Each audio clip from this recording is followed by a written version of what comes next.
আসসালামু আলাইকুম কাকা। ওয়ালাইকুম আসসালাম। কাকা এই যে পাট কাটা হয়েছে কতদিন আপনার? পাট কাটছি আজ 4-5 দিন। 4-5 দিন। তো আপনার সবাই তো দেখি যে পাটটা আসলে কেটে তো জাগবে আর কি, পাটের আঁশ ছাড়ানো হয়ে গেছে, তো আপনাদের দেরি হলো কি জন্য?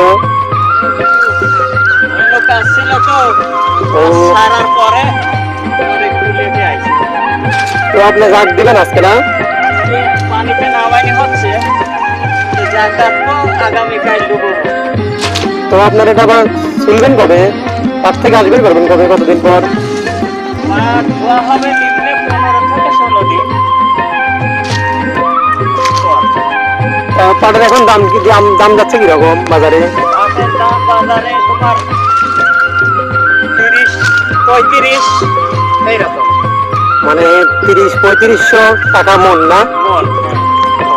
তো এটা বিক্রি করে কি আপনারা আসলে আপনাদের যে খরচ হয়েছে, খরচ উঠতেছে নাকি ঘাটতি পড়তেছে? লাভই হয়, লস কি যায় না। তো আপনি কয় বিঘা পাট লাগাইছেন এবার? আধা বিঘে, আধা বিঘা মানে কত শতাংশ জমি? 16-17। ও, তো কাকা আপনি আপনার নামটা বলেন, আপনার একটু ঠিকানাটা বলেন। আমার নাম তারেক, গ্রাম বাউসগাড়ি। হ্যাঁ হ্যাঁ। তো কাকা, তো আপনি পাট জাগ দেওয়ার পর আপনার জায়গায় এত পরিশ্রম করতেছেন, কামলা টামলা নেন নাই?